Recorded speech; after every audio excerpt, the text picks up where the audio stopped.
Hello, I'm Brita, Web Mistress of the Dark. Today I'm going to show you how to make some impressive carved stone walls. Now we're using very similar techniques to the gravestones I've shown you before. We're using the insulation foam and we're carving them and we're painting them. But these are using the big full pieces of foam. You can only do this if you have the space to do this kind of decoration. I put these foam walls up to cover my screened patio area so that the screens then look like stone walls, and I changed my screen door to an arched doorway. Now my arched doorway piece has broken over the years. I made it in 2004 and then retrofitted it to this house, so it's lasted a long time for about $20 worth of foam. But having such a small piece up at the archway before the wall stopped was a very fragile point of failure, and other pieces just kept breaking over the years in storage. So now I need a new piece. So I've gone ahead and cut the door already out of the main piece, and I know the main piece does fit in the spot I need. I've also marked off where the stone block pattern meets with the other two walls it's going next to. And this time, from the beginning, I'm going to reinforce the archway all the way around so there's less chance of it breaking over time. So I've already cut one arch brace piece here, and I'm going to cut the other one out of this with my electric knife.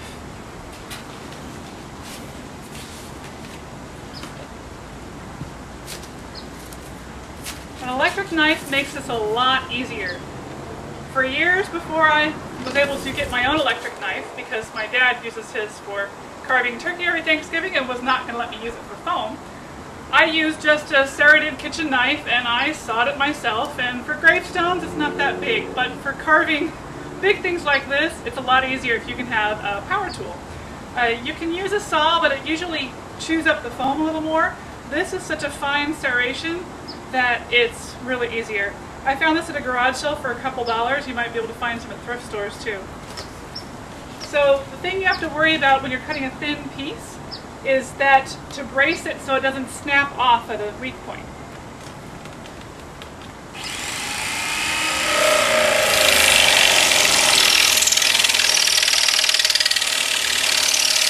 So once I get started, I'm going to hold on to the top.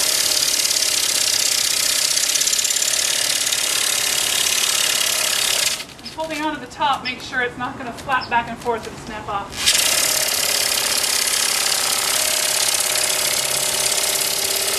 It's much easier to let gravity help you and do this standing up. If you do it leaning over the ground, often you'll try and cut into the ground and that's just going to slow you down and it's a lot more difficult. So I find pulling downward is a lot easier. Keep adjusting to make sure you're bracing the foam. Get close to the ground. Get close to the ground. When you're curving, be careful that you're not turning your edge into a bevel unless you want a bevel. And just like if you're sawing wood with a power tool, once you get toward the very edge, be careful that you're not going to snap it off. Go a little slower and make sure to clean edge.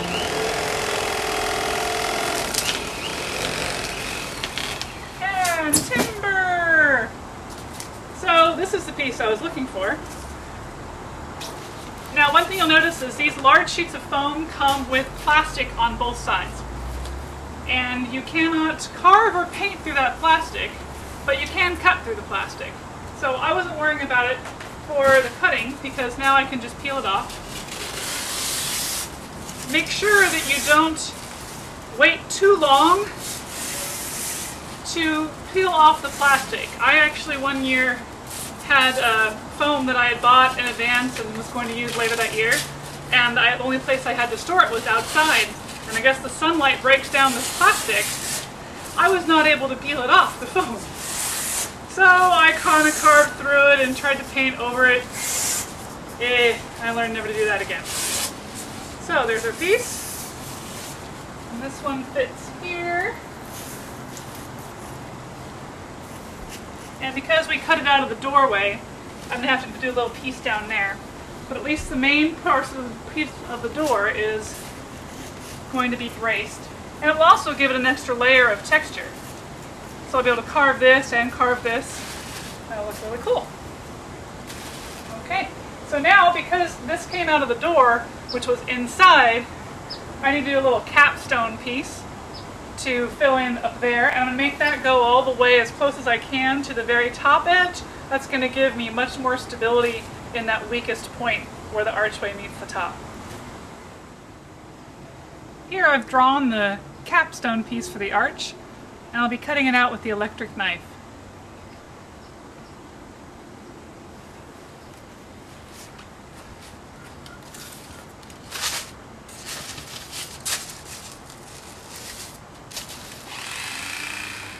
I double checked the capstone, so now that I'm going to trim where it fits the two pieces, you can see on this back side it's a recycled piece from another project. Some previous stone walls on the back. I'm going to use this side for this year.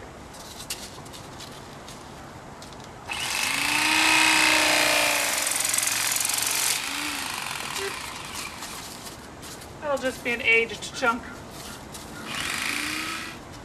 There's the capstone, and there it fits right in place in the pieces perfectly.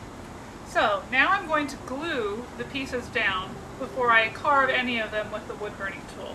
It's going to be a lot easier to make sure it's firmly in place before I do any of the carving. So the best glue I have found for foam is just white craft glue. If you want to use the super tacky kind, that's great. You can use just the plain school craft white glue, that's fine. That under weight and tape it down so it has good contact the whole time it's drying, that's the best, and that hold will last over several years. Epoxy isn't worth it. It's probably going to eat away your foam just like spray paint will. Spray adhesive is not sticky enough, and hot glue is hot on the tip so it will melt your foam just like the wood burning tool does. So just go ahead and use white craft glue. I'm going to go and glue this down, and then we'll wait until it's dry before we start carving.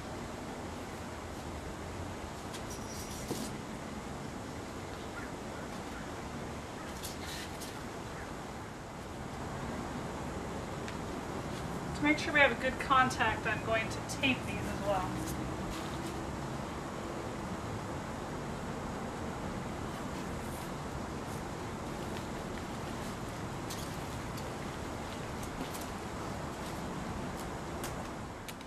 After the glue was all dry overnight, I set the wall back in place against the other walls so I knew that it fit in the right position before I spent all this time doing the carving and the painting.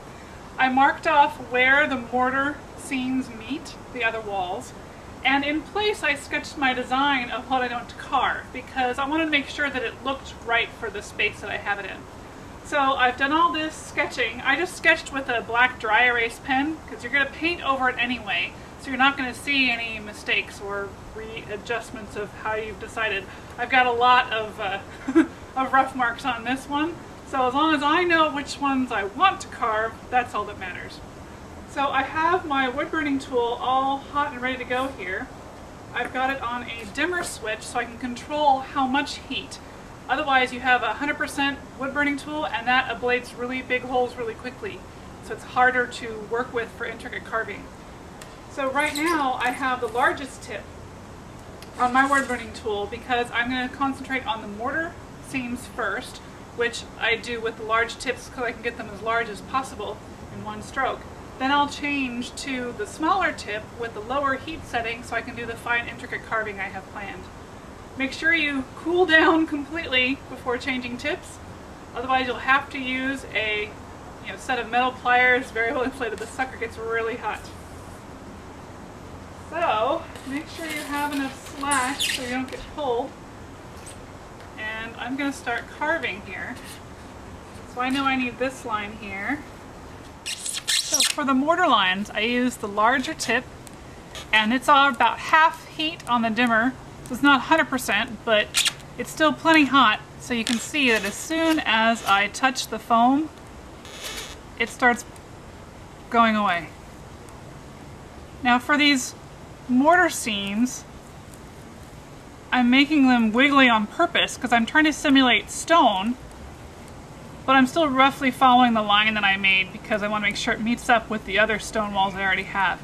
Make sure you stop a little short of your next line, otherwise it's really easy to keep going, blowing right through because it's so hot. So if you don't like how that works, you can go back and, make it wigglier. The hotter you go, then the faster it's going to burn away the foam. that doesn't really give you time to think or correct your motions. So I like having more control and going back or taking more time. See, as the longer you have it sit there, the more gets eaten away. And I actually like having it come down and make a bevel with the end of the tip there. So past the tip to where the tip mounts in, you can kind of make these cool bevels so it looks like the stone's been chipped away at the corners. So I like that. I'm doing more of that.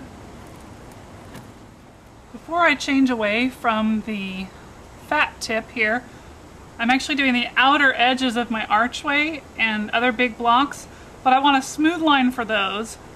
And I cranked up the heat because this is now full power heat. I don't know if you can see it smoking. It's still smoking away a lot of the foam that's been stuck to the tip there. I want to do a smoother line. That's actually easier for me to control for a long line when it's actually full heat, so I've cranked it up. So you can see that I'm going to do, you can see how fast the foam goes away when I have it 100% up. Sucker is hot. That's why I'm doing this outside. Even though it's getting a little dark already, you do not want to be breathing this foam, this heated foam smoke indoors. It's pretty nasty stuff. Outside, you're going to be fine. So here I'm going to start down here, follow my line that I've drawn, keeping an equal pressure and speed. Otherwise I'm going to get a fatter line as the heat keeps ablating away the foam. So consistency is key if you're trying to make straight lines. But often when you're doing stone work or simulating stone, it's fine to have some wiggly to be more natural looking. So if you've practiced enough, even at 100% heat, you can do this. But it goes pretty quick. Okay, I've changed to the finer point tip that I have on my woodburning tool. Now this is just a plain round tip, but it's very small, a lot smaller than that pointed fat one I was using.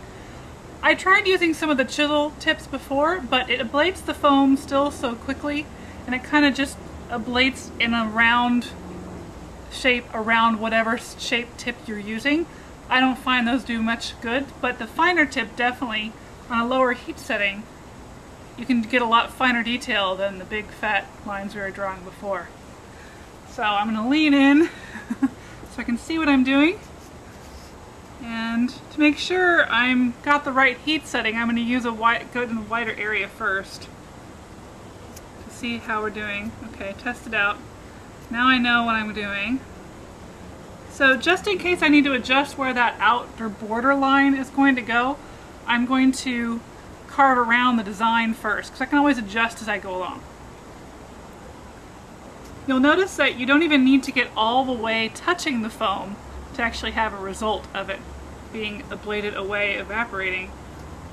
So play around with that, especially when you're in really tight corners like this, because you can always take more foam away, but you can't put it back. You'll notice it's a lot like drawing. If you use sketch-like strokes, then you won't take too much foam away before you have a chance to figure out where you're going next. So now that I have around this section, I'm going to go ahead and do that border line so then I can fill in the recessed area and then get that foam out of there. To remove the foam away from your relief carving. So this is the recessed part here. I like to go the same direction. First of all, it's easier to get into rhythm. Second of all, it looks authentic. I've studied lots of castle and cathedral stone carving in my travels because I love it. And you'll see a lot of times that they actually remove the stone by carving in the same direction. So this is an authentic technique. So I've already been not as careful as I should have been there. I've actually hit the edge. So we'll call that some distressed marks, and I'll just not do it anymore. That shows you a lesson to learn. So if I have a larger area that I want to remove from the background, I'll change to the larger tip because that will go much faster. However, I want this to be accurate around these little tiny curls, so I'm keeping with the small tip. So that's pretty much how I carve my stone walls. I use the wood burning tool, careful how much heat I have on the dimmer switch, because if I want a big wide area and I'm going really fast, or I want a smooth line that I can control easier, I will use higher heat. However, for more accurate fine detail, I'm going to use a smaller tip and much lower heat so I can control the results better. So I'm going to finish carving all of this so I'm satisfied with the result. Then when it's daylight again, I'll be able to paint. I hope you've enjoyed watching today. For more projects like this, you can buy my book, Enhanced Erie Elegance. Happy haunting!